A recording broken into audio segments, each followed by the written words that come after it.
Hi folks, welcome back to the Tabletop's Edge and our last Blitzkrieg campaign playthrough. We're still on the 18 December turn. This, I believe, is part 4, and I do think we will be able to wrap up the turn in this episode. We've got about 13 formations left to activate. I think 9 of those are German to only 4 US formations. And we've seen the Germans have continued success, although the Americans are starting to receive some substantial reinforcements, and the way to the west is starting to kind of close up on the Germans. So we'll see how things wrap up here on the 18th, and I think based on how things have gone thus far, we're going to be entering probably the most critical part of the campaign here over the next couple of turns between the 19th and 21st. So having said that, let's go ahead and jump right back into the action. The Germans are going to start off this episode with an activation of 1/16th Panzer Division here. Now, they've got really an enormous blob, if you will. They are scattered all over the place from their initial dash across the Our and capture of Saint-Vit. And they've kind of paid a price for that. Of their 2 tank battalions that they started the battle with, they have a single step left, and that's in their Panther battalion here. Now, Kampfgruppe Stefan, their Aufklärungs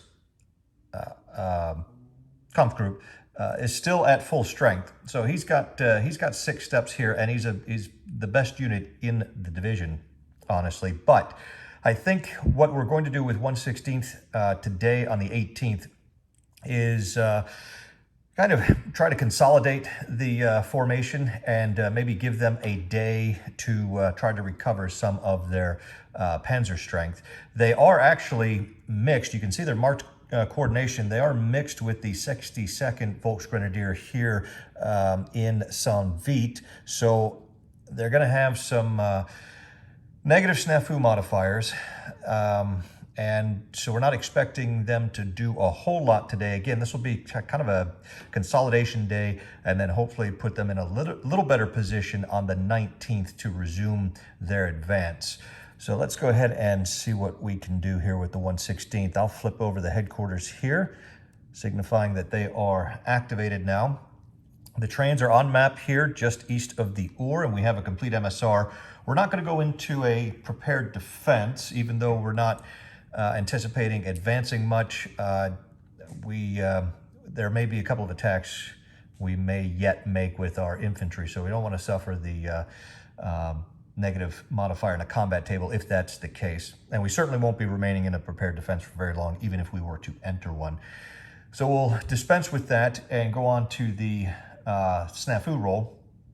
The formation is marked with coordination, so that's going to be a -1. They have a fatigue level of 1, so that's -2. They are mixed as well, that's -3.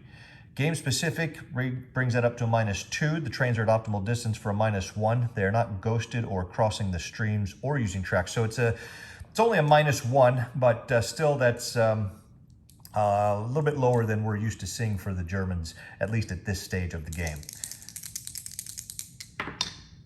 And they actually paid the price for it. That -1 turns that 3 into a 2, which is a fail. Now we can either let that stand and attempt to get a second activation, and we'd have a 50-50 chance of that, or we can convert it to do a failure flip and convert it to a recovery activation, which would allow us to reduce our fatigue from 1 to 0, but really not do much of anything else. And that would leave us still mixed here. That's why the coordination marker is not coming off. Technically, the coordination marker would come off when we make the snafu roll, but because we are mixed, it's going to go immediately back on. I think we're just going to go ahead and try to get a second activation at this point, because I really would like to get them unmixed from the 62nd Volksgrenadier and get rid of that coordination, so that we do have an opportunity to really get a full activation when we need one tomorrow. And the 6 says we do get a second activation. So it's going to be the same thing. It's going to be a net -1 on the snafu roll. See if they can roll something a little better than a 3. And they did roll something a little better than a 3. They rolled a 5, becomes a 4, but that's good enough for the partial, which should get us unmixed. It's going to give us 1 objective marker. And since we're going to have to roll for fatigue anyway, there's no reason not to place the objective marker. It'll at least give us an opportunity to or some options if we want to make any attacks. And I'm looking at maybe, why don't we set it right here on Task Force Ray of the 7th Armored Division. So with that, let me go ahead and take a look and see exactly what we can do with the half movement here, and then we'll go ahead and pick back up with the activation. All right, along with the 1 objective marker, we have 3 organic and 2 assigned artillery points for a total of 5. It's halved to 2.5. That rounds down to 2 artillery points for this activation. First thing we're going to do is call in Conf Group Stefan, bring him back closer to the rest of the formation. He's going to have to flip over to his move side here, and because the 106 does have some support, there's an AV ZOC exerted by the infantry battalion here onto the road. So Stefan doesn't want to waste a fire event having to drop that support just to drive by him. So he's going to go the long way around. 1, 2, 3, 4.5. Now he's in the AV ZOC from the American Armored Cavalry Squadron. So he has to do at least 1 stopping engagement. He's got an action rating of 4, an AV of 4 and an action rating of 5. The Americans have AV1, AR4 for a total of 5. 9 minus 5 is a +4 on the engagement table with the target is real AV line. And a 7 becomes an 11. That is a target loss and retreat. So the Cav is going to end up going back here. That's the first of Stefan's fire events. That's going to be 5, right? 1, 2, 3, 4. Let's see. 1, 2, 3, 4, 5, 6, 7, 8. And that's going to end his movement. Let's see. Next, let's get the guys out of Saint-Vite. These pioneers will come back down the road here unless we, now we'll leave him there. And what do we want the tanks there? What do we have here? Got these guys. Tell you what, we know we're going to move these guys back here. That's 1, 2. Unfortunately, that's as far as they can go, thanks to the half movement. And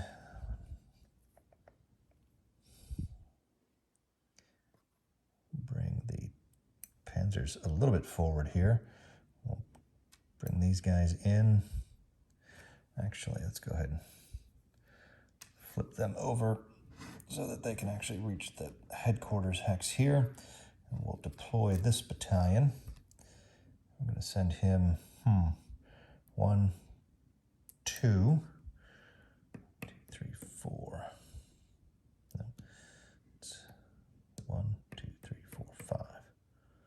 Yep. So we'll bring the Panzer Grenadiers down 1, 2, 3, 4, 5. And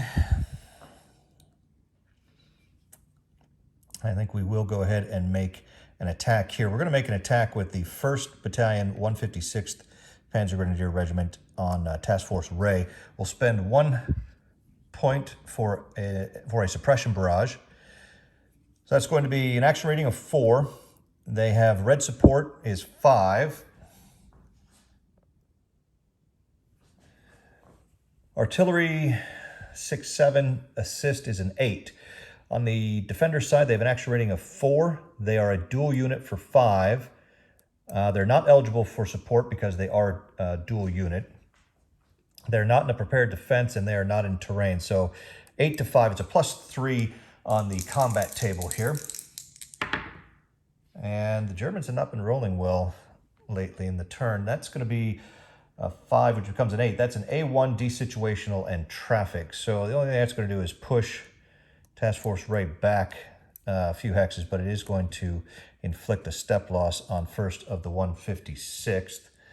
A bit of a disappointing attack there by 116th, but they have managed to concentrate the division for the most part. We've got one battalion way off to the southeast, back here by the trains, but he should be able to catch up the next time the formation activates. They'll just go ahead and mount up on their trucks and move forward and probably bring the combat trains along with them. I don't see anything else we can or want to do, so we'll start cleaning up the activation here. We do have to roll for fatigue. They made one attack, so it's a 3 or less, and a 6 does not increase their fatigue level. That's going to do it for the 116th Panzer. For the 18th of December, they managed to inflict a step loss here on 7th Armored Division, but then they took an infantry step loss in their attack on Task Force Ray. Now it's back over to the Americans. The Americans are going to keep it in the same general area here, except they're going to swing around. They are going to activate CCR of the 9th Armored, which is just here. The only unit remaining actually is Task Force Harper. You can see they're a little bit southwest of 116th Panzer. So it'll be interesting to see if they're able to activate Harper, and if so, just what they're able to do with them. Activating CCR of the 9th. We'll flip him over. You can see they are marked coordination. Their trains are on map here at Houffalize, and we have a complete MSR. No prepared defense for them, so we're going to go into the snafu roll. It's going to be -1 for coordination. Their fatigue level, as you can see, is a 2, so that's going to be -3. They're not mixed, but they do have a game specific of -1, which drops them to a -4. The trains, 1, 2, 3, 4, 5, 6, 7, 8, are at optimal distance, which brings it back to -3. However, they're ghosted -4, no crossing of the streams, and they are using tracks with poor trafficability, so that's -6. Not good odds to get an activation here. I'm gonna have to roll a 9 or better on the dice. And as expected, that 6 minus 6 is a 0, which is a failure. Now we will be able to get rid of the coordination marker, having made the snafu roll. And now we need to decide whether to try for a second or to make this a failure flip. Now, the problem right now with going with a failure flip into a recovery activation, 1, 2, 3, 4, 5, you can see Harper is currently outside of the command radius of the headquarters, so he would suffer 1 step in isolation losses, which he's going to do anyway, even if we attempt to get a second activation. It's only a 5 or 6 to do so. I think Harper only has 2 steps remaining, so he'll be down to a single step after this activation, whether we do the flip or not, try and go for the second. I think in order to give him, well, with that single step, he may not survive the next German encounter with him. So let's go ahead and see if we can get a second activation here. 5 or 6. The roll is a 3, which means no second activation. Their fatigue remains at 2, and Harper will have taken 1 step loss for that first activation. And that's going to do it. We'll go back to the Germans now. 7th Army is going to get into the action now by activating 276 Volksgrenadier. And the trains are on map. They are up this road to the north. And we have a complete MSR. We are not yet ready to go into a prepared defense with the 276th, so we'll go straight to the snafu roll. They are not marked with coordination. They do have a fatigue level of 2, so that's going to be a -2. They're not mixed. They get +1 for game specific, which brings it to a -1. Their trains are at optimal distance. Just verify that.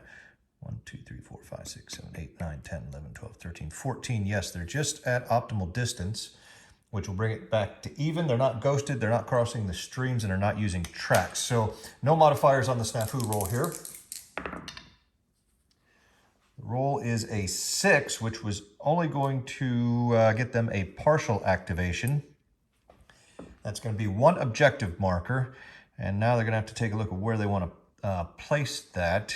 And they've got 3 organic artillery points, no assigned assets, which is going to be halved and round down to 1 artillery point. So I will, let me take a look at this, because there are 2, you've got 4th Infantry over here, you've got CCA over here. They'll be able to attack one, but not the other. So I'm going to take a few minutes and think about what we want to do here, and then we'll pick up and show you the activation. All right, having looked things over, I think they are going to keep up the pressure on CCA of the 9th and place the objective zone. Actually, we're going to place it here on the tank battalion. And we're going to move let's see, are we? We've only got half movement, so this is going to complicate things a bit. Yeah, I guess we're just going to have to come straight down. Unfortunately, that wasn't what we were hoping to do. We would have liked to have slid a little bit to the southwest, but we don't have the movement to get through the terrain and get into a position to still make the attack here. Although, maybe actually if let's do this. He doesn't have any support. He could go to here, and we'll do that. And then we'll have 2nd of the 986th make an attack here, assisted by the 2nd of the 987th. We'll spend our 1 point for a suppression barrage. It's going to give us an action rating of 2. We have support, but these particular units do not, because they haven't. They are still too far away for a support establishment safe path. So no support. It's 3-4 for the artillery, 5 for the assist. The defenders have an action rating of 3. They are not in prepared defense. They have no support, but they are in terrain, so that's a 4. 5 minus 4 is going to be a +1 in the combat table. And that was an ugly roll. Snake Eyes becomes a 3, which is attacker 2-step loss. So 2nd of the 986th is going to suffer 2 steps. And I think the only thing else we've got here is we're going to deploy the 276th here, and we're going to move them down or across the Ernst Noir to the southwest. Other than that, I think we are, yeah, let's go ahead and bring this guy across. 1st of the 987th is just going to cross there. And now that should do it for the activation. We need to roll for fatigue, a 3 or less. And it is indeed a 3, which is going to increase their fatigue level yet again to a fatigue level of 3. And we'll try for a 2nd activation. They need a 6. And they get another 3. So no 2nd activation for the 276th. I'll go ahead and cap this here, remove this. I'll mark them with their increased fatigue level, and then it's back to the Americans now. The only remaining formations the Americans have left to activate are the 110th and 109th Regiments of the 28th Infantry Division and CCB of the 10th Armored, all of which are in the south. So we're going to go ahead and get 110th activated here. They are in the process of trying to withdraw to the west to the relative safety of the Bastogne area, where 101st Airborne has arrived. Their trains are on map. They are just south of Bastogne, giving us a complete MSR. I think we're still looking to withdraw before we try to set up a defensive perimeter. So no prepared defense for the 1/10th, which means our snafu roll is going to be -1 for coordination. Their fatigue is only a 0, so that's good. They're not mixed, but they do have another -1 for the game specific. That's going to be a -2. The trains are at optimal distance, which is a -1, but they are ghosted, so back down to -2. They are not crossing the streams or using tracks, so a -2 on the 1/10 snafu roll. It's not a very good roll, but it's good enough to get them at least a partial, so 6 becomes a 4. I don't think we're going to place any objective markers. And I think, let's go ahead and slide this maybe here. Actually, maybe we could place it right there. Get it out of the way a bit. We have one company here who is well outside of command radius, and we'd really like to get these guys back into it, but it's going to be pretty tough, particularly since they're only going to get half movement. But we will see what we can do here. That's going to be 1, 2, 3, 4, and I don't think that's going to quite do it. 1, 2, 3, 4, 5, 6. So we've got to somehow get the headquarters to this hex row in order to get them in command radius, and I'm not so sure that's going to happen. So we also don't want to withdraw too far due east, because that will mix us with the 101st. We have Kampf Group of Kunkel here, which is kind of, we were like to kind of head maybe down this track to the southwest, but that's going to prevent us from, we're going to have to go up and around, and with the truck movement, he's going to get to here and then have to stop.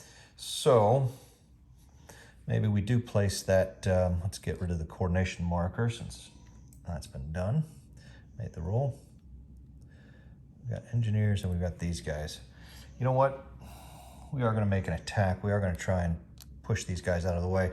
They have 1 organic and they have 1 assigned, which is halved for the partial result. And that's going to give them a single artillery point, which we will end up using.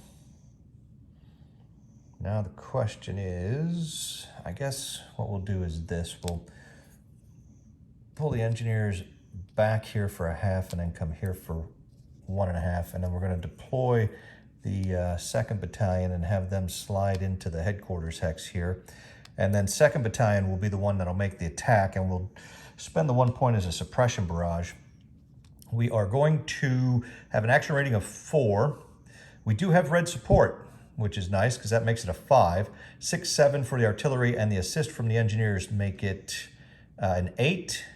We're not in prepared defense, and the defenders have an action rating of 5.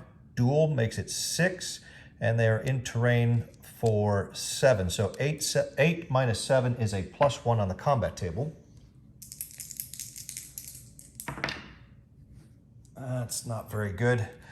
5 plus 1 is a 6. That's an A1. So that's going to be a step loss for the 2nd Battalion, and Kampf Group Kunkel is not budged, which means everything is done. We will have to inflict an isolation step loss on I Company here. Now, do they have a safe path? 1, 2, 3, 4, 5, 6, 7, 8, 9, 10, 11. Yes, just barely a safe path to the company, so it'll be a single step loss for them. And I'll go ahead and roll the fatigue here real quick before I mark up the step losses. Rolls a 5, so no fatigue accrual. And let's go ahead and try for a 2nd activation on a 4, 5, or 6. And they do get the 2nd with a 4. So with that, I'm going to go ahead and stop here, record the 2 step losses, and then we'll do the 2nd activation. All right, with that done, we're ready to continue here. One thing I did want to do is flip those trains over to their non-ghost side, which will help us now in the second activation because we are not marked coordination, which is good. We've got, we're not mixed. Fatigue is 0. We have -1 for the game specific. We are at optimal distance, which is going to bring it back to even. They're not ghosted anymore, and they're not crossing the streams, or actually, I'm sorry, they are crossing the streams with 101st, so that's a -1 for crossing the streams. And that additional -1 would not have affected our partial result from the first one. So it's a -1, yep, -1 for the snafu activation. Oh, wow. Dice have cooled off considerably for both sides here. That's going to be an outright failure, which is really bad news because with that failure, I Company is going to be unable to, let's see, 1, 2, 3, 4, 5, 6. Yeah, he's 1 hex out of command radius, which is going to inflict an isolation step loss on him, and that is his second and final step. So he is unfortunately done. They did not quite make it. And then 1/10 here is going to be done, and we send it back to the Germans. Back to the 7th Army, which comprise most of the German remaining activation, about half of them. They still have Comp Group Peiper, which needs to activate up north, and then they have their 3 reinforcing formations, and then just the 3 formations here of 7th Army. We're going to go with 352nd next. We'll flip those over to activate them. Trains are on map. You can see back here at optimal distance. The snafu modifiers are no coordination. They are -1 for the fatigue level, +1 for the game specific, evens it out. Trains are at optimal distance for +1. They are not crossing the streams or using track. So +1 for 352nd. 352nd rolls a 9, becomes a 10. It's a full activation with 2 objective markers. And now we have to decide, we're still pounding away here at Bettendorf. And do we put, we're definitely going to put 1 there. Now, do we put the other one there to create a double objective zone? Or do we come down here and place 1 on CCA of the 9th? So we do have 2 battalions down here that are in position and can make an attack. Or do we want to maybe ensure we finish off those guys in Bettendorf? That'll be important because that will open up a bridge which will allow support to be reestablished to all of our battalions that are south of the Sauer River here. So let's let's go ahead and do that. So we've got a double objective zone there. We have 3 organic artillery points and no assigned for a total of 3. And we'll go ahead and start off with the big attack here. We are going to have 2nd of the 9/15th make the attack, assisted by 2nd of the 9/16th. That's an action rating of 3. We have red support for them, makes it a 4, 5, 6 for artillery, 7 for the assist, and 8 for the double objective zone. So now the defenders have an action rating of 4. The 109th does have support, which makes it a 5. They are still in a prepared defense is 6, and they are in terrain, as you can see, for 7. So an 8 minus 7 is a +1 on the combat table. It's not a very good roll. It's an 8. The 7 becomes an 8. That's A1, desituational, and traffic. So the 3rd Battalion will ignore the situational retreat and suffer 1 step loss. So it's an exchange, basically. 1 step loss for the 2nd and 9/15th, 1 for 3rd Battalion. I'm going to go ahead and mark those, and then we'll continue with the activation.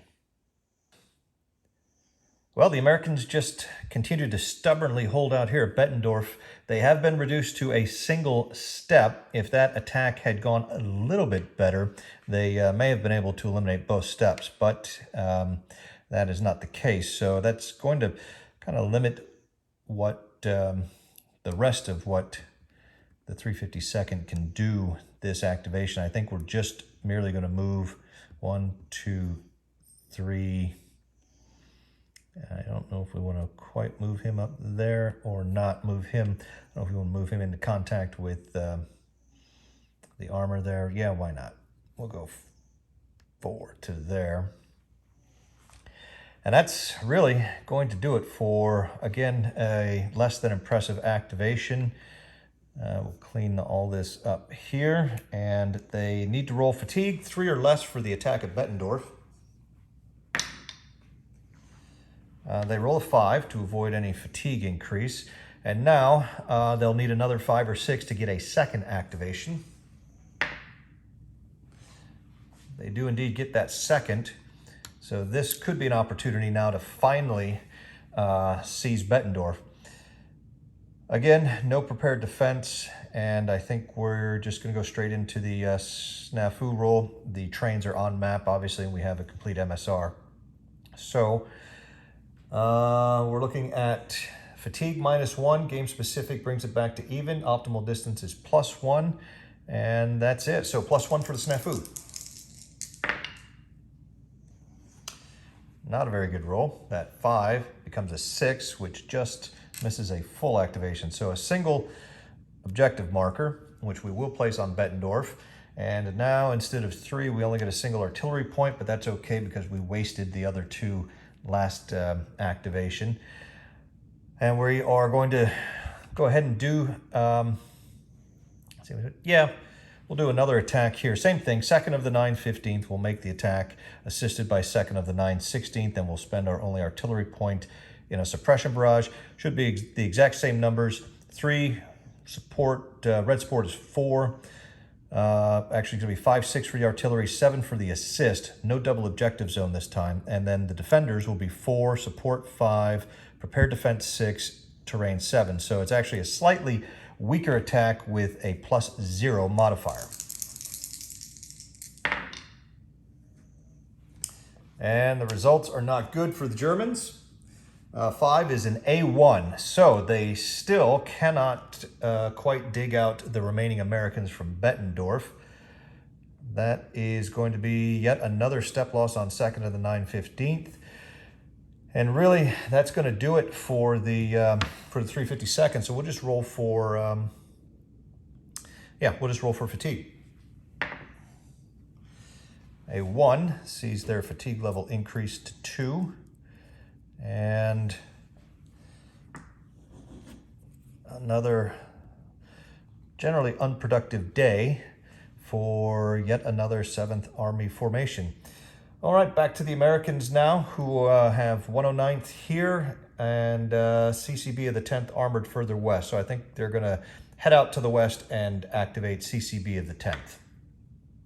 All right, 10th CCB of 10th Armored comes out way to the west, basically due south of Bastogne, which you can see up the road here. And this is going to be probably an uneventful activation consisting primarily of just driving up the highway and trying to get into position around Bastogne. You can see, like just about every other reinforcing formation the Americans have, it arrives with a fatigue level of 1. The trains are on map in the entry hex with them, so we have a complete MSR. We'll go ahead and roll for our snafu. They're not marked coordination. They have fatigue -1. They're not mixed, and game specific is another -1. But the trains are at optimal distance for a net -1. There's no crossing of the streams, no ghost trains, and no tracks. So -1. And 12 becomes an 11. That's a full activation. That's going to give them full movement and 2 objective markers, which I don't know if we're going to place or not. We might. What I'm going to do is go ahead and just conduct the movement of the formation here up the road. And if, in fact, they do end up engaging some Germans, the most likely would be Kampfgruppe von Bohm of 2nd Panzer Division here at Majoret. If that indeed happens, I'll go ahead and show you that. Otherwise, we'll just I'll just show you where they end up in their final positions after this activation. Turns out that we are going to place both of our objective markers here as CCP moved up into the Bastogne area. You see they had enough movement to not only reach Bastogne, but then to continue on past it. We've got Task Force Desabris up here in the north, heading up towards Noville. The headquarters has moved through Bastogne up to the north to allow the command radius to reach Noville. We'd like to, if possible, hold the village there because you can see it's an intersection, not only of the main highway here up to Houffalize, but also this secondary road coming across here. The second task force in the Combat Command O'Hara is back here as a bit of a reserve stacked with the headquarters. And then we have Task Force Cherry out to the east, coming up on Majere, where the German Kampfgruppe von Bohm is located. So we've placed our double objective zone here, and Cherry is now, having moved into the hex here, is forced to make at least one stopping engagement against von Bohm. We have an AV of 2 with an action rating of 3 for a total of 5. +1 for the double objective zone makes it a 6. The Germans have an AV of 1 and an action rating of 5 for a total of 6. So this is just a straight up even roll on the engagement table. And it's a good one. They roll boxcars, which is going to inflict a step loss and retreat on von Bohm. So von Bohm will come back 3 hexes and take a step loss. 1, 2, 3. We'll put him here. Now, the question is, does Cherry, let's see, they have 1, 2, 3, 4, 5, 6, 7, 8, 9, 10, 11, 12, 13 and a half. They've got enough movement remaining to enter the village here, and if they do, that's going to force them to also engage the Panzer battalion here, and that would be a 7 for the Germans to a 6. They'd be engaging them at a -1, but you know what? Let's go ahead and do it anyway. We'll push out here, and this will be another engagement, the second fire event for Team Cherry, and it's a -1. Now they rolled well enough. The 7 becomes a 6, which is both lost. So they'll do an exchange here with the 2nd Battalion of the 3rd Panzer Regiment, and Team Cherry has made a successful debut on the battlefield, inflicting 2-to-1 casualties on the Germans. Now, I think that's all we're going to do. Technically, we could actually have Team Cherry make a regular combat attack on the Panzers here, but I don't think we're going to do that for a couple of reasons. I think we'll be content to take what we've been able to get so far. And now, we'll just go ahead and remove those. There are no isolation effects to implement, so we will go straight to the fatigue roll. We did 2 engagements, so that's a 2 or less. 3 means we will remain at fatigue level 1. And now I am going to try and roll for a second activation, if only to get our units into their deployed side, which will give them a little better chance to withstand any German attacks next turn. So 4, 5, or 6. And they rolled that 3 again, so no second activation for Combat Command B of the 10th Armored, but they have definitely arrived in the Bastogne area, and we'll see, we've got quite a fight brewing here in the Bastogne region, as you have both 2nd Panzer Division and 26th Volksgrenadier coming in from the east. We now have 101st Airborne Division in place, along with CCB and the remnants of 110th Infantry Regiment here still kind of straggling off to the east. So the 19th should see some heavy fighting in this area. Now we're going to send it back over to the Germans. One last little footnote here on CCB of the 10th's activation. The engagement between Team Cherry and the 2nd Battalion of the 3rd Panzer Regiment actually destroyed the last remaining step of the Panzer Battalion, so it has been eliminated. which means Cherry wouldn't have been able to launch that regular attack even if we had wanted to. So 2nd Panzer Division is now down to a single Panzer battalion on map, and we are going to move the action back to the east, all the way to the southeast here, and the Germans are going to be activating the 212th Volksgrenadier Division here against 4th Infantry Division. I'll flip over the headquarters here to activate the 212th. They've been trying to exert some pressure here on 4th ID and not having much success with that. We'll see if things start to change here on the 18th. The trains are just up this primary road here off screen, giving us a complete MSR. We're not going to enter a prepared defense, so we'll go right to the snafu roll. They are not coordinated. They do have a fatigue level of 2, so that's -2. They're not mixed. Game specific brings it up to a -1. The trains are at optimal distance, which will bring it even. They're not crossing the streams or ghosted, and they're not using tracks. So no modifiers to the snafu die roll. And it's going to yield a 4, which is a partial activation, which is not going to be helpful for 212th. Now we'll have to see. We are going to place an objective marker. We just need to determine where we're going to place it. We'd like to cover as much of the 4th Infantry Division battalions as we can, but we're not going to be able to get all of them. So I think we may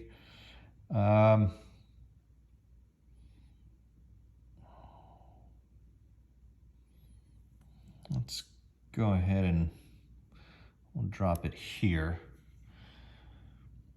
That'll get everybody, that'll catch everybody except the 2nd Battalion here, the 22nd. We have 3 organic artillery points, no assigned assets, so that's going to round down to a single artillery point, which kind of precludes any sort of large-scale bombardment to try to attrit the American battalions. So we will probably end up making an attack. And the question is where? Well, I think we're going to have 2nd Battalion of the 423rd make an attack assisted by 1st Battalion here against 1st of the 12th. And we'll spend our only artillery point in a suppression barrage. Now that's going to give us an action rating of 3. They do have red support, which they have access to. That makes it 4. 5, 6 for the artillery, 7 for the assist. The defenders have an action rating of 4. The 4th Infantry Division does have plenty of support, so that's going to be 5.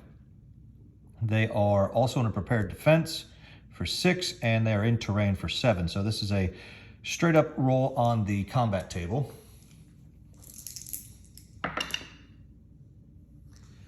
It's not going to be very good. It's a decent roll, but without any modifiers, it's only going to be an A1 situational retreat in traffic, which the situational retreat, again, will convert to a step loss here. So in exchange, 1 step loss for each side. And now, do we have anything we want to move? You know, I think maybe we will send him there for 1. Slide the Pioneers down. And I think that's really it. Kind of an underwhelming activation here for the 212th. We'll roll for fatigue. They made 1 attack at 3 or less. Roll is a 5, so they do not increase their fatigue. And we'll try for a 2nd activation. Or will we? Yeah, let's try for a 2nd activation. 4, 5, or 6. We get the 2nd activation. I'm going to go ahead and record the step losses for both sides here, and then we'll come back and do the snafu roll for the 2nd activation. with the record keeping out of the way, we are going to make the snafu roll here. Should be the exact same. We're -2 for fatigue. We're +1 for game specific and +1 for optimal distance. So again, no modifiers to the roll. This roll is better, an 8. That's going to give them a full activation, to give them all 3 artillery points and 2 objective markers, which I think we will just place it on the same spot here. Now, I think we're going to, let me check the strength on 1st to the 3/16. Yeah, he's full strength. So I think what we're going to do is we're going to pull the 423rd back for 1 and then 2. We'll bring him across for 2, 3. Now we'll have 1st of the 3/16. Well, now the question is, do we keep pushing on the 1st here, or do we want to maybe switch up and launch an attack here on the smaller engineer battalion? That is also not quite as good as the line battalion. Yeah, why don't we do that? We're going to have 1st of the 3/16 attack the engineers here, assisted by 2nd of the 423rd. We're going to spend 1 artillery point in a suppression barrage. So we've got an action rating 3, red support is 4, double objective zone is 5, 6, 7 for the artillery, 8 for the assist. The defenders have an action rating of 3, they have support for 4, they're in a prepared defense for 5, and they are in terrain for 6. 8 minus 6 is a +2 on the combat table. And they just rolled abysmally. The 3 becomes a 5. That 5 is an A1. So no damage inflicted on the engineers, and 1st of the 3/16 is going to take a step loss.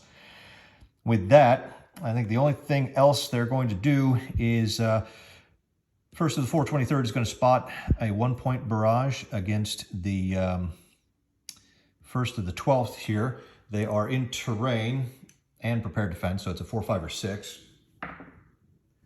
And they do manage to inflict another step loss on them with the 6. And then we're going to drop another, we'll use our last point for another artillery destruction barrage on 3rd of the 12th here, just because we've got a little better shot than 2nd Battalion here, which is in the city. This is just going to be another 4, 5, or 6. So 50-50 shot.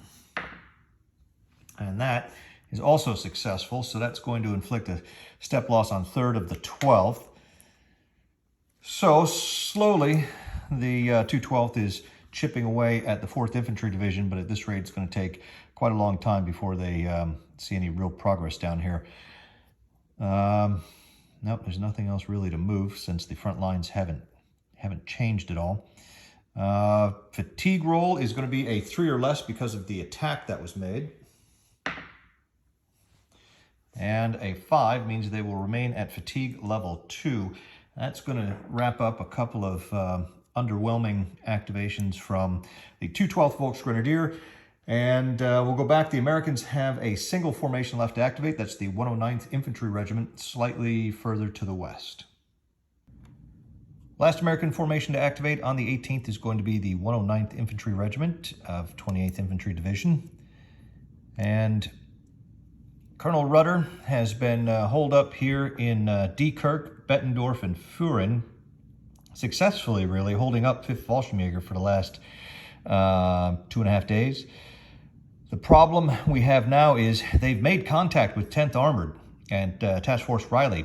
However, the Germans are still interdicting both of the roads out of Diekirch, which means they've been unable to reestablish any kind of supply route into the formation.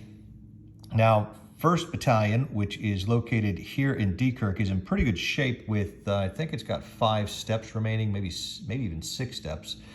However, 3rd Battalion is down to its last step, and 2nd Battalion only has 2 steps remaining. Now, we can conduct a voluntary retreat with the headquarters here to get them out of Diekirch and back to where they can reestablish an MSR, but in doing so, it's going to place both of these forward battalions well out of command radius, and they are completely surrounded. So the only way they're getting out is to attack their way out, and the odds of that being successful are pretty small. So we may have to write off certainly the 3rd, but perhaps even the 2nd. If the 2nd conducts a voluntary withdrawal, they can basically, the only place they could go that would not eliminate them immediately would be here, leaving them with a single remaining step, and I'm sure the Fallschirmjäger would then pounce on them and eliminate them anyway. So what we may do is leave them in place, hopefully get a partial activation at least, where we could perhaps have them continue to spot some artillery and at least go down swinging. So right now, first thing we need to look at is, are the 109's trains on map? And they actually are not. They are off map. As you can see, they're here on the headquarters card, which means we do not have a complete MSR. And because of that, we are going to place an MSR blocked marker on the formation. And as soon as that marker goes on, that means the prepared defense gets dropped. So we now have an MSR blocked 1 level. And we are ready to do the snafu roll. And again, this probably isn't going to be terribly pretty. The formation is not marked with coordination. They're not mixed. They have a fatigue level of 0. So far, so good. The game specific, however, is going to be a -1. And then when we jump down to the MSR is not complete section, the combat trains are off map. So that's an additional -3, which takes us to -4. And now we have an MSR blocked level 1 marker, which is an additional -1. So it's a -5. So we're going to need an 8 or better on the dice roll in order to get that partial. And we do not get the partial. The 5 becomes a 0. That is a fail. Now with the fail result, we can still do a voluntary retreat, but only of the headquarters unit. And I think we may have to go ahead and do that because we want to reestablish that MSR as soon as we can, which will allow us to get at least some kind of a partial activation and try to save at least the 1st battalion here. And also, if the 1st battalion can hold out for another turn or two, even though 2nd and 3rd battalions are going to be eliminated this activation, we can start rebuilding them if we get the headquarters to a point where it has a complete MSR. So I'm going to go ahead and do that. We're going to withdraw them. We're going to withdraw them quite a ways. I don't want them mixing with 10th Armored over here, so we're going to keep them more to the southwest. I don't want to stick them in Edelbrook here because it's too close to the Germans, and we'd like to maybe keep them within command radius of the 1st Battalion at least to limit the isolation losses they'll suffer. If we go straight back, 1, 2, 3, 4, 5, we can go all the way back to CCA of the 9th Armored back here off of the screen, or we can set them here on the trail. Let's go back all the way down there, and you can see, I'll pull back a little bit here. You can see exactly where we've retreated the headquarters to. They're on a road here. They are stacked currently with the combat trains of Combat Command A, but that's not going to be an issue because the combat commands are all buddies with every other formation. So we won't have to worry about it crossing the streams penalty there. Now we inflict the isolation losses. 3rd Battalion is going to suffer 1 for being outside of command radius, as well as 1 for no safe path, plus an additional 1 for the MSR block. So 3 step losses, that's going to kill his last one. 2nd Battalion up here in Furin is in the same situation. They have no safe path and they are out of command radius. So that's going to be 2. It would have been 3 if they had a 3rd one to lose because of the MSR blocked. Now with 1st Battalion. They are 1, 2, 3, 4, 5, 6. They are within command radius, so they won't lose one for that. They also can trace a safe path through 10th Armored here, 1, 2, 3, 4, 5, 6, 7, back to the headquarters. So they're not going to suffer any actual isolation losses for 1st Battalion, which is a good thing. Now, I will just want to double check and see if I'm able to place the combat trains back on map during a fail snafu result. So I'll check that. I'll also record the step losses for the 2 other battalions here, and then we'll pick back up with see if they want to try to get a second activation. All right, turns out we can in fact move the trains as part of a fail result, which means I'm going to do just that, since the headquarters is now in a position where it can trace back to an entry hex here. We're just going to place 1, 2, 3, 4. We'll place the trains right in entry hex G, reestablishing the MSR. And because we moved them, they will come on the map in ghost mode. And I think, since there's really no danger now for 1st Battalion of suffering an isolation loss, well, is it worth it to try to get a second activation here? We'll have a better chance of doing it. The question is, what would we do with that second activation? So do we pull 1st out of Dekirk? I'm not inclined to really kind of give up the city there. We could perhaps take some artillery shots at the Fallschirmjäger, but again, we've got only 2 organic and 1 assigned, which is a total of 3. That's not bad, but we'd have to get a full result in order to use all 3 of them. Otherwise, on a partial result, it's only going to be a single artillery point, and I don't think that's worth it. I'd like to get a prepared defense reestablished, but you cannot enter a prepared defense on your second activation. So that means 1st Battalion will be a little more vulnerable here in Dekirk. They are in key terrain, so I don't have to worry, or defensible terrain, so I don't have to worry about them being pushed out on a mere situational retreat. The Fallschirmjäger are going to have to get an automatic retreat in order to take the city. So I think, we've got a fatigue 0. I think I'm content to maybe let things stand as they are. I don't see much to be gained. We would be able to flip our trains over, giving us an even better shot on the 19th with our 1st activation, but I don't know if that could easily be offset by rolling a 1 or a 2. So let's just go ahead and finish them up for the day, and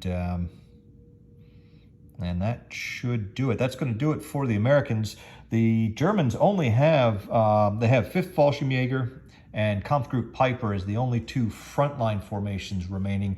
And then they have 2nd SS, 9th SS, Panzer divisions, as well as the Führerbegleit Brigade, which they're back at reinforcement points. They're just going to be driving up for the whole course of the day today. So we're almost at the end of the 18th. Like I said, we'll go back to the Germans and we'll stay with the 5th Fallschirmjäger, then probably look at Kampfgruppe Peiper, and then I'll take care of the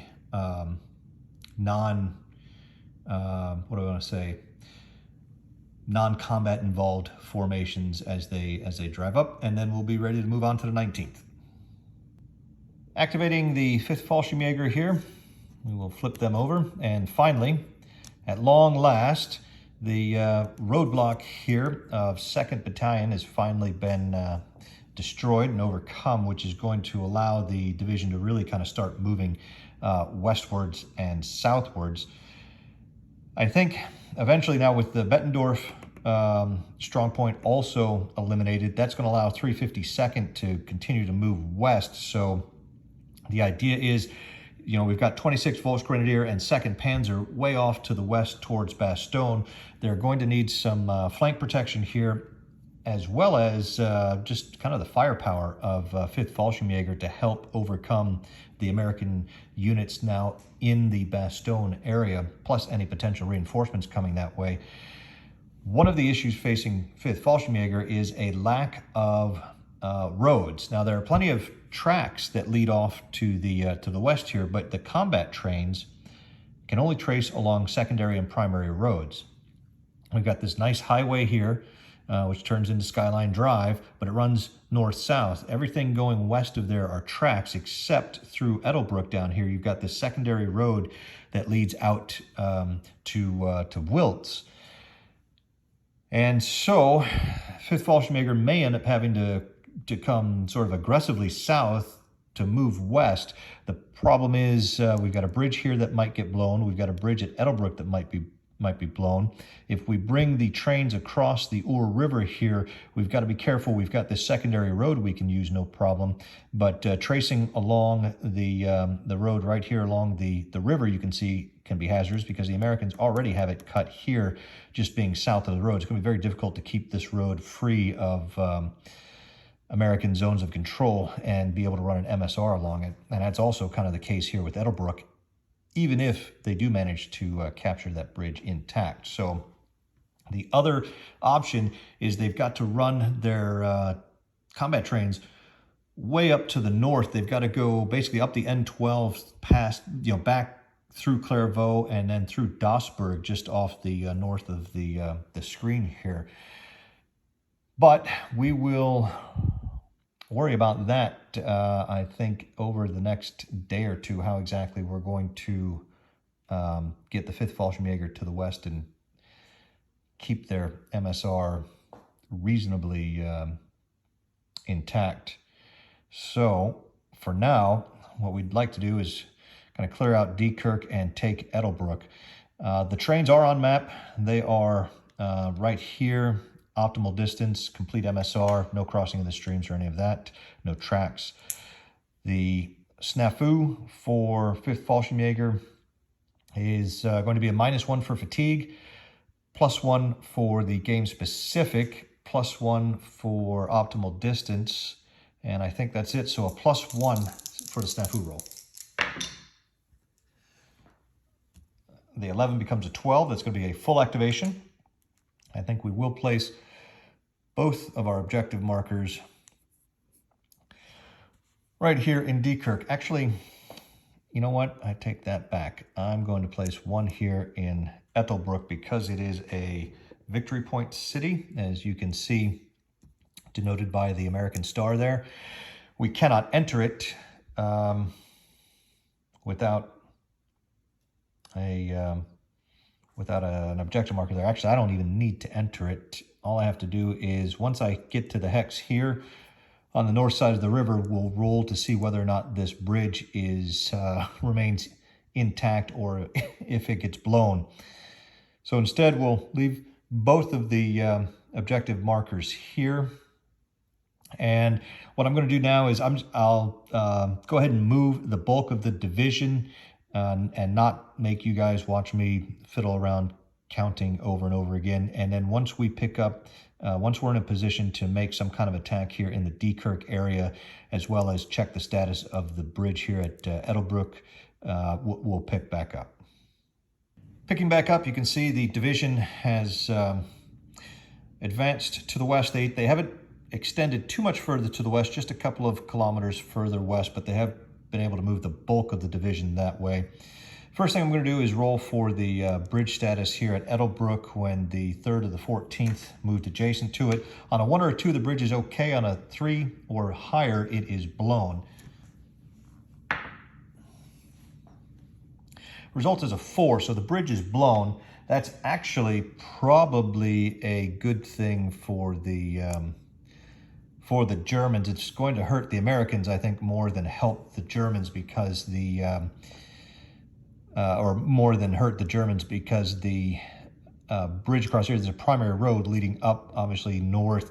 And as the American counterattack develops later on in the campaign, this would be a prime avenue for them. However, with the bridge blown, they're not going to be able to get their trains on the other side of this main highway here. So it's going to limit the just how far north their headquarters can move and still maintain their MSR.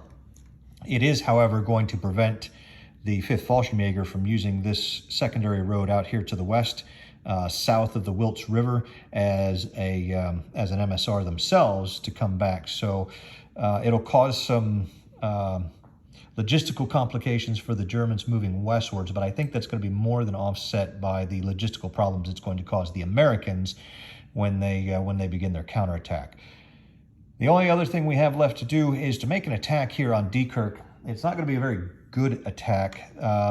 We have, because of the full result on the snafu roll, we do have all 3 of our artillery points. So I think we're going to spend all 3 of them in a destruction barrage on the 1st Battalion here, and we're going to have the 3rd Battalion of the 13th make the attack.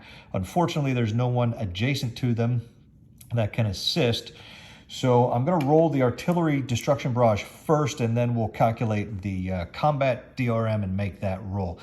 Since they are in city terrain, only a 5 or 6 will result in a hit with the artillery barrage. I have good shooting here. Those first 2 hit.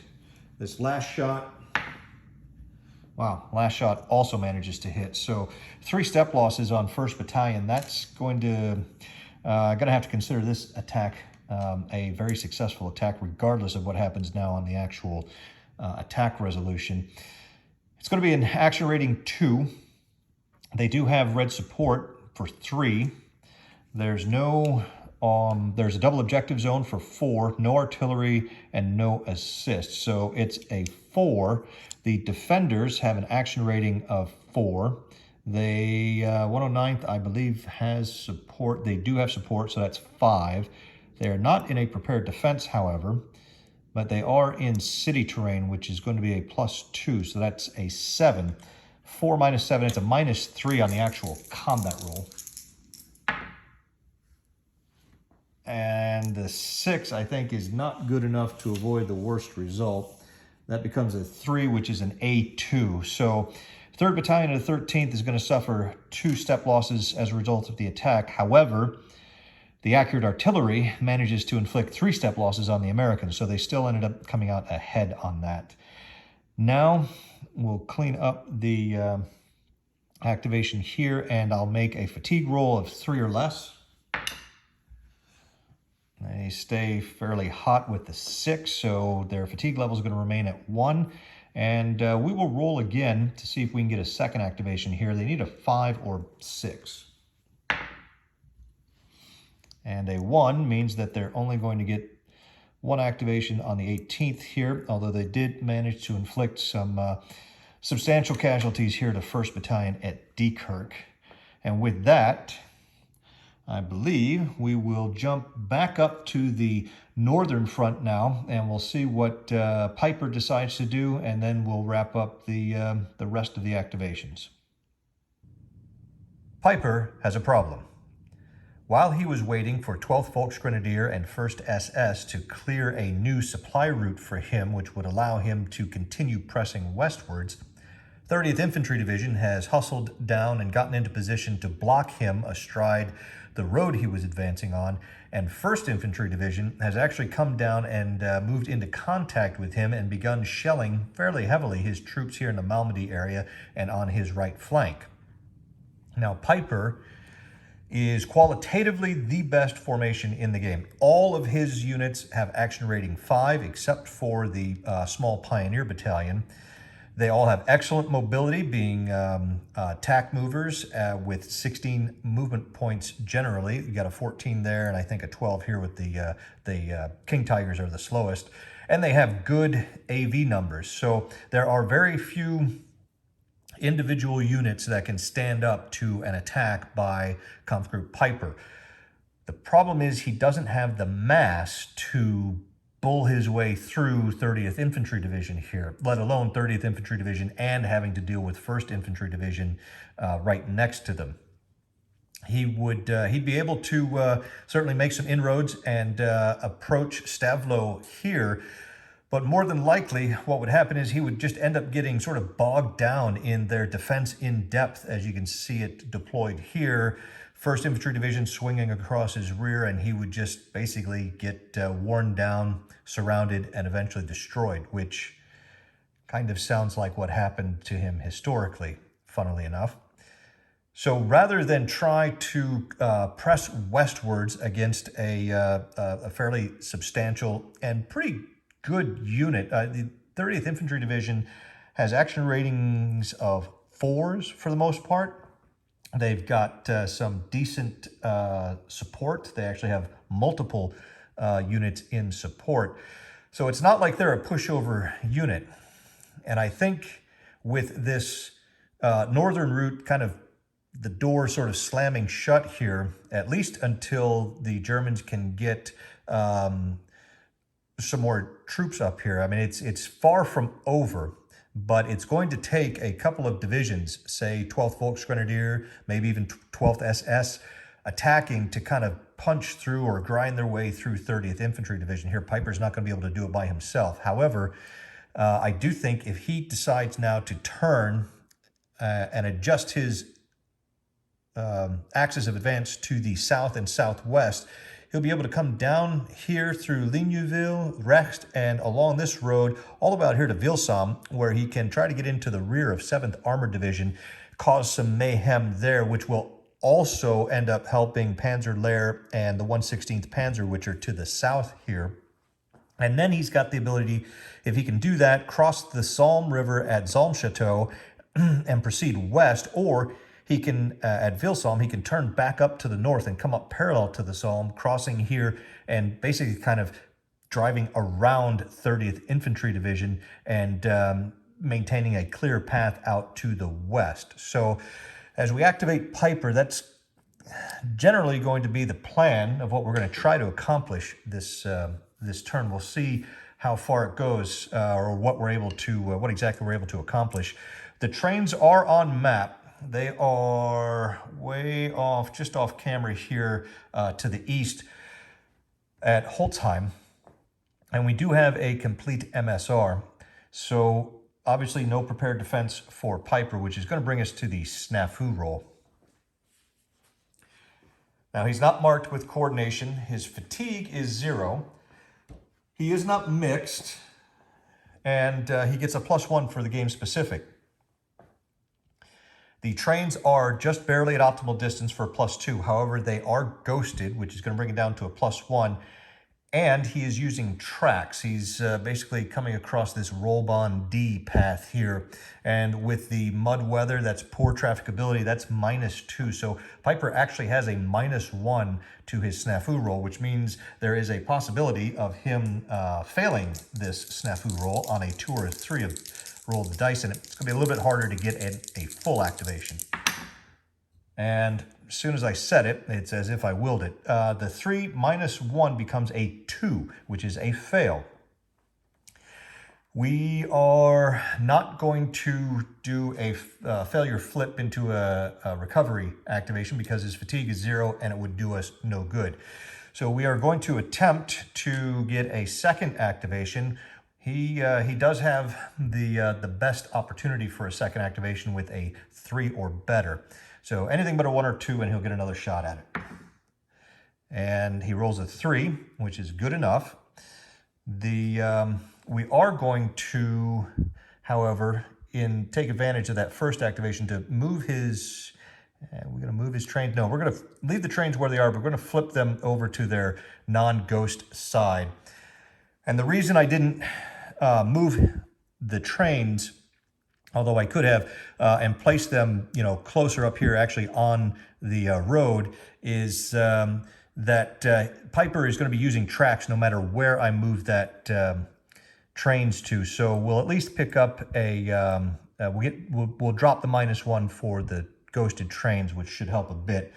So that's going to change the snafu now. We are coordination marker, no, fatigue level 0, +1 for game specific, +2 for optimal distance, and then -2 for the poor trafficability. So it's just a +0 to the die roll, anything but snake eyes. and we get a 10. That's going to be a full activation. I'm going to figure out where we're going to place the double objective markers, and then we'll proceed. Now, before going any further, I'm going to have to roll for the Tigers here for both the first activation and the second activation. This is the special rule that requires a breakdown check to be made every time a formation with a Tiger unit activates. So for the first formation, not only did they fail, but they broke some of their Tigers. So that's going to be a step loss for the first activation, and for the second activation, no problem. So 1 step loss to the 501st. Now, continuing on with the second activation, as discussed, I think our goal is going to be the capture of Vilsholm this activation, this turn.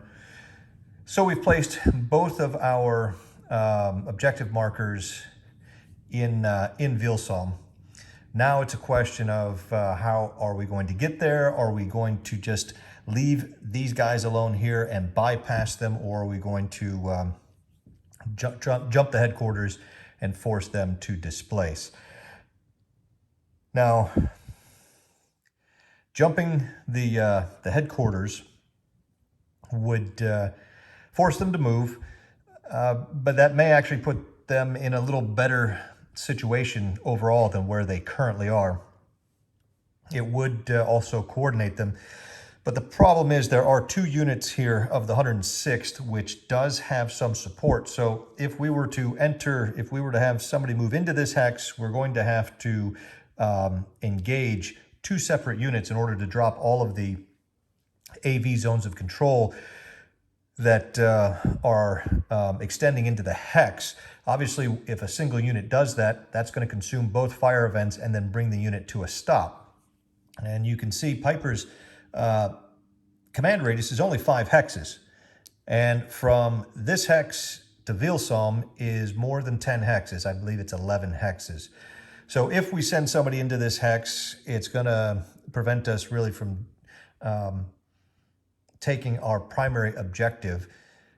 And this is maybe a good example of how easy it is to get distracted within BCS, and how jumping on a short-term opportunity that comes up could actually end up creating more difficulties for you in the long run. Also, if we don't move into the HQ's hex and jump them, they're kind of stranded where they are. As long as we can keep them isolated so that they are unable to create a complete MSR, they're still going to be in the same trouble that they were in, or that they're currently in at the moment. So this is an instance where I think we are just going to bypass the 106th, and we will keep our eyes focused more on the main objective here. Another little concern with this movement, again, because Peiper has such a small command radius, he's got to keep his formation fairly compact. And as we advance towards Vilsholm, we're going to have to pull all of his units out of their current positions, which means we are most likely going to hand Malmedy back over to the Americans, which is a little unfortunate just because it is a red city, and those can be difficult to take since they are defensible terrain or key terrain. I forget which, they've changed the terminology between version 1 and version 2. I think now it's defensible terrain. Anyway, any unit occupying that hex is going to, can ignore any situational retreats, which again requires an 11 or better result on the combat table, which can be hard to come by against good units that are supported and in prepared defense. So, but that's going to be a gamble we're going to have to take. I think for now what we'll do is I'll go ahead and start moving the formation in this general direction. Once we get to a point where something of interest is going to occur, I'll go ahead and stop, and we'll pick up the video at that point. Well, it didn't take long for Peiper to get into some action. They're leading with the King Tigers here of the 501st Schwede-Abteilung.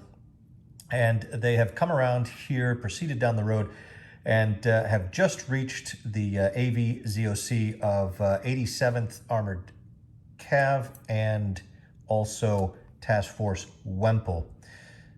And there will be a stopping engagement that is required. The Tigers have an AV of 6 and an action rating of 5 for a total of 11.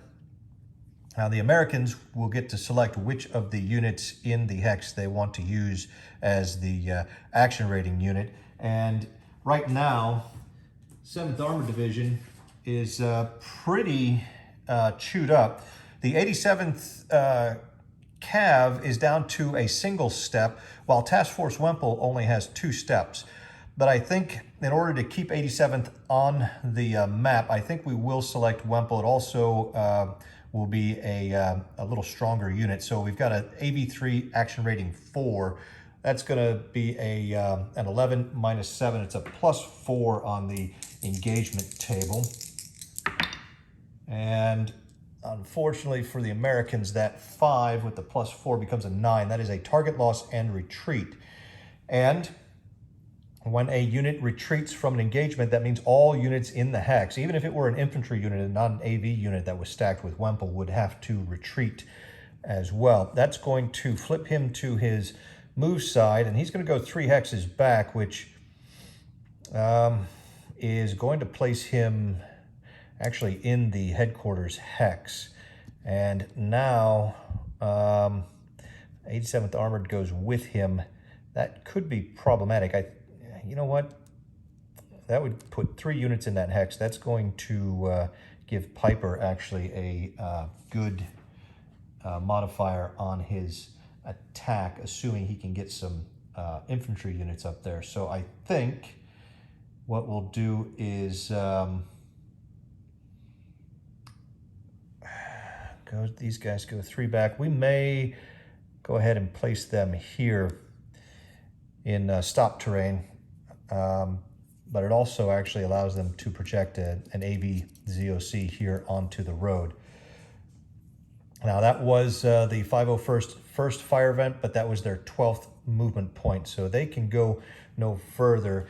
And now we'll look at bringing up some more of Conf Group Peiper, and we'll pick back up when we as we get some more action going here in the area of Vilsam.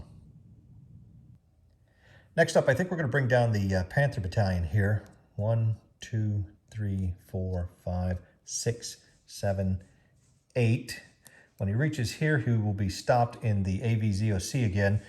And now we've got a situation where we have, again, a 1-step Cav squadron or a 1-step armored task force. In this case, it's a action rating 4, AV4 action rating 5 +1 for the double objective zone makes it a 10. The Americans have a choice of either an AV1 action rating 4 for a total of 5 or an AV2 action rating 4. Either way, the best they can do would be a +4 for the Germans on the roll, and I don't think we want to risk the complete destruction of Wempel just yet. So we're going to have the armored cav take the bullet this time. It's going to be a +5 on the engagement. And turns out that was a good decision, as if we had chosen Wempel, he would have lost his last step and retreated. So the 87th is going to lose a step and be destroyed. Wempel is going to have to retreat again. 1, 2, 3. He'll go over here, I think, across the river to Zalm Chateau. And that is the first fire event for the 1st and 2nd companies of 1st Battalion. Then they're going to move up here, where they will enter the AV-ZOC of the engineers and the 7th Armored Division support. It's actually pretty good support. It is an AV4 support. So the Germans will engage it and try to drop the support of the engineers, knowing that the goal is to subsequently make an attack. So what we have again is 4 plus 5 plus 1 for the double objective zone is 10. The engineers have an action rating of 3 and an AV, support AV of 4 for a 7. So it's only a plus 3, but it's going to be on the target is support line. And the 6 plus 3 becomes a 9. That's enough for a target drop. So they've temporarily dropped the support there. And I'm just going to leave the marker here and objective markers with the HQ just off to the side. We know they're all here in Vielsalm. That's going to bring the Panther Battalion to a stop, as that was its second fire event. Now, I think we will go ahead and bring up, let's see, we'll move the card here where we can see that. We're going to bring up the Panzer Grenadiers to make a regular attack here on Vielsalm and try and push out the engineers and jump the headquarters at the same time. So as we bring these guys down, they're going to be 1, 2, 3, 4, 5, 6, 7, 8, 9, 10, 11 and a half. And Peiper has all of 1 artillery point organic and none attached. So he will spend his only artillery point in a suppression barrage. We have an action rating of 5. It will be supported or assisted by the Panthers in the hex. So we have 5. Double objective zone is 6. They do have red support, 7. 8, 9 for the artillery barrage and 10 for the assist. Defending, we have an action rating of 3. No support because it was dropped. They're not in prepared defense, but they are in terrain. So that's going to bring it up to a 4. So 10 minus 4, it's a plus 6 on the combat table. This will guarantee the Germans being able to retreat the Americans. It's just going to be whether it's going to cost the Germans anything and whether or not there will be traffic in the hex. And the answer to both questions is a resounding no.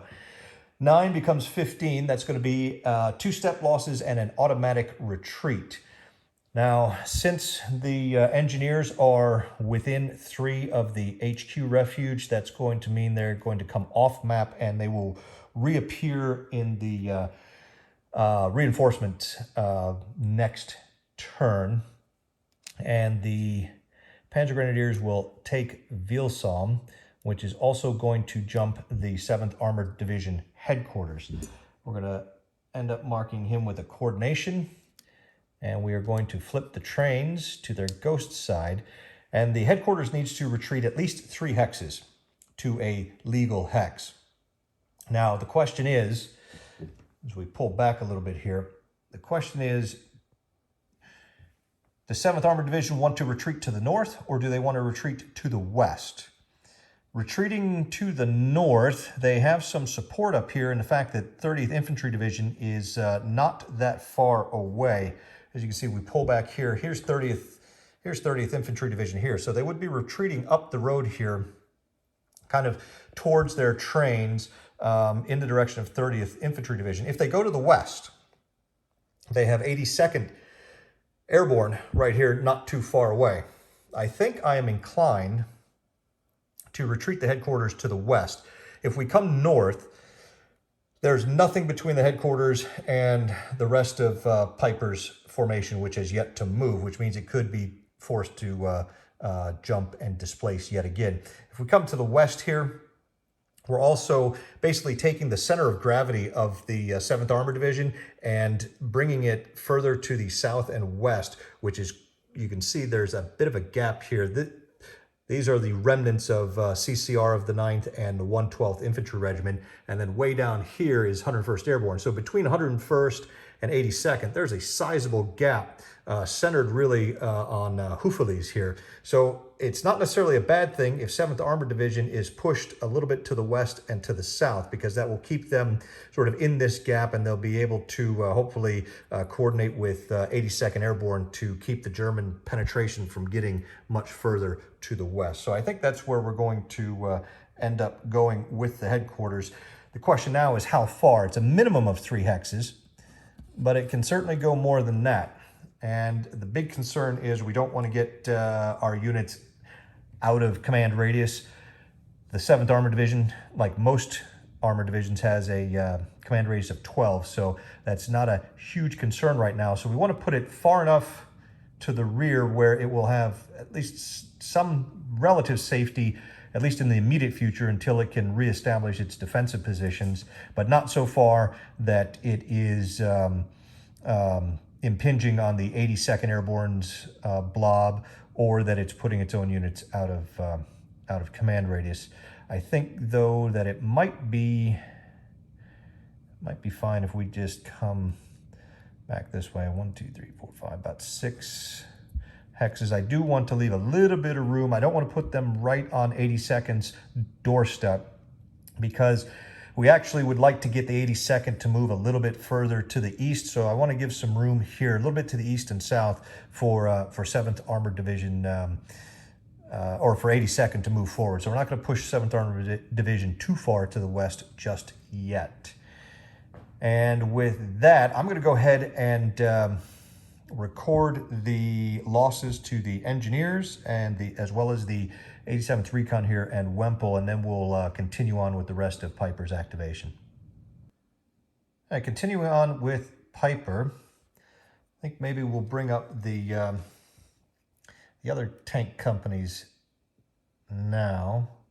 1, 2, 3, 4, 5, 6, 7, 8, 9, 10. He's going to go there for 11, and that is going to, he's pursuing poor Wemple here, who just will not be left alone. We've got an action rating. Let's see if we can give you a little better look at this now that we're getting basically down into the Vilsalm area. Try and zoom in here. There we go. It's a little better look. We've got AV3 action rating 5 for 8. It is still within the double objective zone. So that's going to make it a 9. Wemple has an AV2 action rating 4 for 6. So 9 minus 6 is a +3 on the engagement table.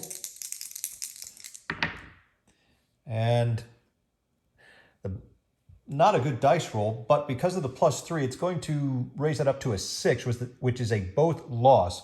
So Wemple will be destroyed, as that is his last step, but he did at least take one of the German steps with him. That's the first loss for either of Peiper's tank battalions. And now we need to roll to see if this bridge is intact. And it would be extremely convenient for the Germans if this bridge is captured intact. In fact, we have one Greif team left, and I'm debating whether or not I want to use it here to increase it from a 1 or a 2 all the way up to a 4 or less for the bridge to be okay. Or if I want to save that for yet another bridge. There's another bridge at Houffalize, which is also a nice bridge for the Germans to get intact. I think, you know what, I think we're going to save the Greif for now. We're just going to go straight up 1 or 2, and the bridge is okay. 3 through 6, and it's blown. 4, and the bridge is blown, so that's going to be unfortunate news for the Germans. And that's going to stop Peiper from pursuing 7th Armored Division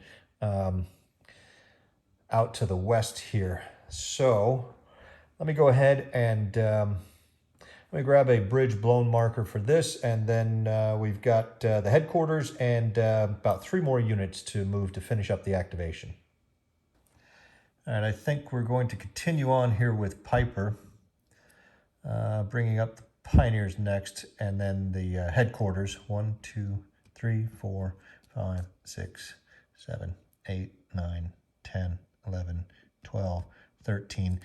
13 and a half will jump the trains, which need to go exactly 10 hexes back up the MSR. 1, 2, 3, 4, 5, 6, 7, 8, 9, 10. That's actually not probably all that bad. The headquarters is down here.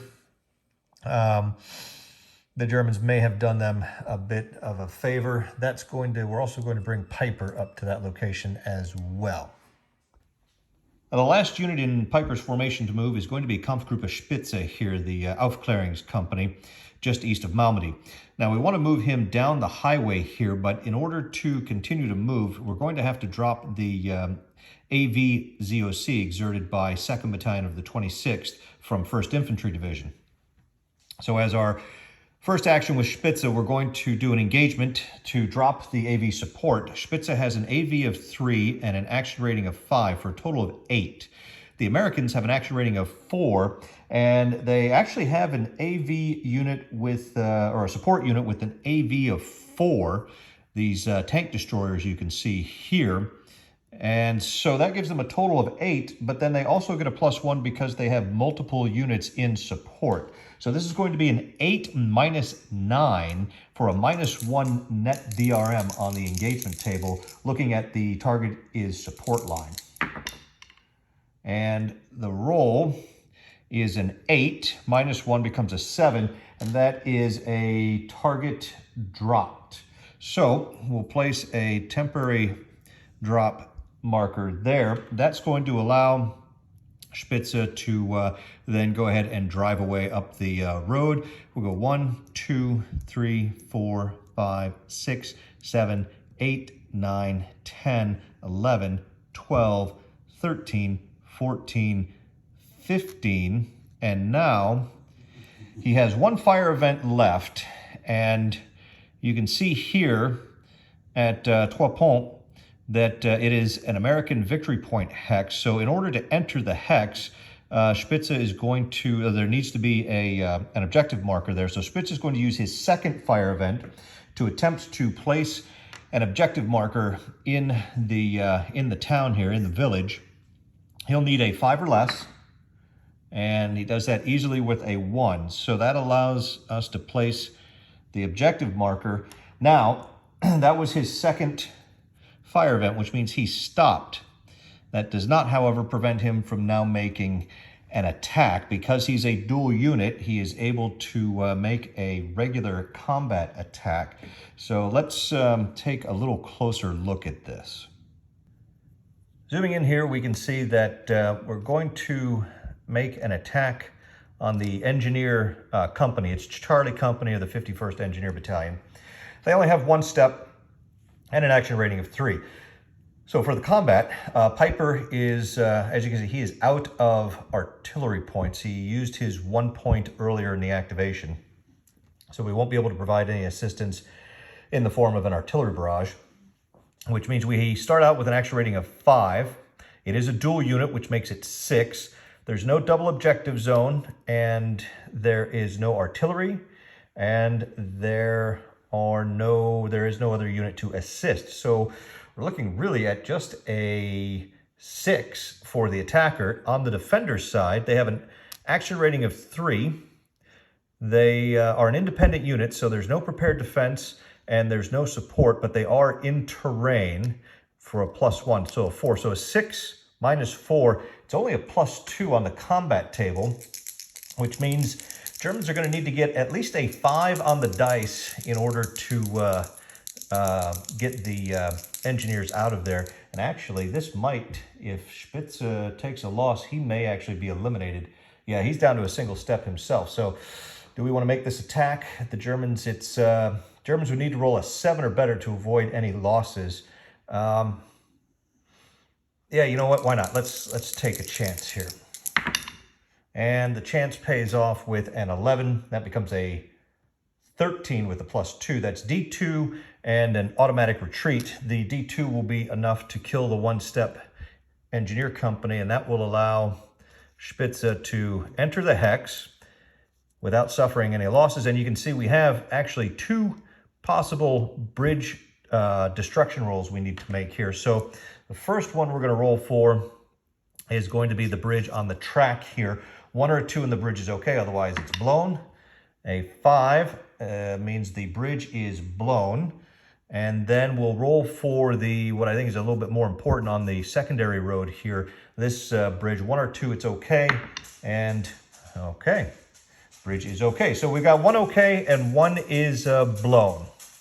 Having marked both of the results on the bridge checks as well as updating the loss record for the destruction of Charlie Company of the 51st Engineers. We're now at the end of Peiper's second activation. You can see he was able to kind of redeploy from the northern route here. Malmedy basically took a big detour down to the south here to Vielsalm. They unfortunately were unable to capture the bridge at Zalmchateau across the Zalm River. That was blown, but as they come up north here, the bridge at Trois Ponts is still intact, and this could be helpful for the Germans, as it will give them potentially a way to sort of get around the 30th Infantry Division and then the 1st Infantry Division to the north here, if they can bring the 2nd and 9th SS Panzer Divisions maybe up this way and get back onto the northern route here. That's still the shortest way to the sudden death exit locations. As you can see from here, they can get back on the secondary road, which comes across here, winds around along the Amblev River, and then turns north. And here is the first, or at least the furthest east sudden death exit victory location. But having this bridge up could also help the Americans coming down from the north, again, get across here. And if the Germans instead decide to take a more central route and proceed further west, maybe around or through 82nd out to the west here, this bridge being intact is going to help the Americans drive down and perhaps cut that off, particularly in the late stages of the game. The only thing we have left to do is isolation effects, which everyone is within command radius of Peiper here, 1, 2, 3, 4, 5. And then fatigue. They made 2 attacks this activation. So a 3 or less, and Peiper will increase his fatigue. He rolls a 3, which he does. Increase the fatigue from 0 to fatigue level 1. And that, being the second activation, is going to be all for Peiper here on the 18th. And in fact, the only formations left to activate are 2nd SS and 9th SS Panzer Divisions, which just arrived as reinforcements, as well as the Führerbegleitbrigade, Brigade, which is in the same situation. They are going to be really too far to come into any contact with American forces this turn. So what I'm going to do is go ahead and just move them, do their activations, and I will show you how far they've been able to get at the end of that. And that will wrap up the third turn of the game, the 18th of December. So back in just a second after I move the 3 reinforcing formations. You can see here all 3 formations that were moved, as well as the hex in which they entered. We've got 2nd SS here moving down, along with 9th SS coming across. What really hurt these 2 formations this turn was the mud ground state, because almost all of the infantry in both divisions, including the headquarters, are truck movement type. The mud halves their movement allowance. So they were only able to move 6, or in some cases only 5 movement points, which puts them about half as far to the west as the Germans would like them to be at this point. All 3 formations did get a full activation, and because of the mud ground state and the fact that their truck units would still only have half movement, I opted not to attempt to get a second activation for any of the formations, because they are all fresh. And I think being able to take advantage of that +1 to the snafu roll, as well as the +1 to getting a second activation, would be more important on a turn where they have full mobility for their truck units. We opted to just go ahead and do a single activation. It was a move-only activation, so there's no fatigue roll required. And I didn't want to press my luck with a second activation to get, another half movement and then blow our fresh status for the rest of the game. So right now, the 2 divisions are heading out here either towards the bridge at Steinebruck or at Burg-Reuland. The Führerbegleitbrigade here further south is likely going to head down probably all the way down here and cross at Dasburg. I may send them out to give some assistance in the Bastogne area to 2nd Panzer Division and 26th Volksgrenadier. There's also a slight possibility the Germans may turn them south and have them provide some assistance to 7th Army in the south now that the Americans have some armor reinforcements arriving down there. As you can see here, at the end of the 18th of December, 3 turns into it, the Americans are beginning to clog up this northern route here. The Germans are in possession of the Elsenborn Ridge area. 2nd Division and 99th Infantry Division for the Americans are in a pretty bad state, getting overrun by 12th SS, as well as a couple of other Volksgrenadier divisions. Peiper continues his push to the west, looking for the path of least resistance.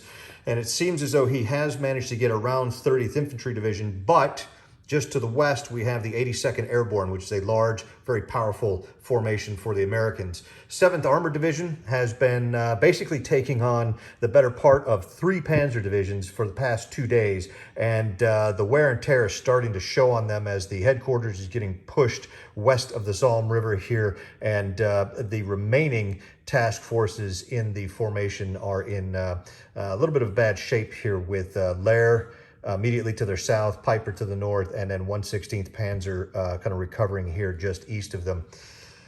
Further east, you can see the remains of 106th and CCB of the 9th Armored here. Now, an opportunity has arisen with the withdrawal of Peiper, or rather the moving on of Peiper. A gap has opened in the German lines here between 1st SS here and Peiper out here, which means when, if 106th and or CCB of the 9th activate fairly soon, they will be able to get a complete MSR here. And the odds are pretty good of them being able to not only establish it, but maintain it, because we've got 1st Infantry Division and 30th Infantry Division, which are both going to be continuing to push south as far as the Americans are concerned and try and seal off this, at least the northern half of the battlefield. The Germans, meanwhile, have several formations that are just in the finishing stages of mopping up the remains of the 106, but they need to get these infantry formations out here, you can see to the west here, to stop the Americans from pushing further down. And at this point, the Germans, I think, are looking at taking more of a central path out to the west for victory. Now, the sudden death victory conditions, again, they need to get the 2nd SS and the 9th SS divisions off of the map edge somewhere out here to the way out to the west and the northwest. And the clearest path for that right now is still kind of this area between the 82nd and the 101st down here around Bastogne. If we take a look at the southern half of the battlefield, you'll see 7th Army, again, they're keeping the Americans tied down here, but they're not making much progress. The 109th Infantry Division, 2nd and 3rd Battalions have finally been destroyed here, that have been holding up 352nd and 5th Fallschirmjäger. However, 10th Armored Division is now on the scene, so that's going to change the equation down here in the southern half of the battle. Moving further west, you can see we actually have a 2nd Panzer Division just at the outskirts of Bastogne and supported with 26th Volksgrenadier immediately to their south. In the center of the front here, 560th Volksgrenadier is now fully across the Our, and Panzer Lair has moved up to support the 116th here around the 7th Armored Division sector. So for the 19th, the Germans are again going to continue to press west as fast as they can. They would like to be able to capture the Bastogne crossroads here, but there are a lot of Americans, as you can see here, and they are good units with action ratings of 4 and 5, with support and with some Combat Command B of the 10th Armored Divisions in the area to give them some AV power. The Germans, again, they are focused right now on getting these 2 formations all the way out to the west here as rapidly as possible before this gap can be closed in, and again off to the northwest. So I think the game is still very much in doubt. We'll have to see what the 19th brings. The Germans are hoping for better ground conditions so that 2nd and 9th SS can kind of speed up and get moving. So that's going to do it for the 18th as well as this episode. Appreciate you guys watching.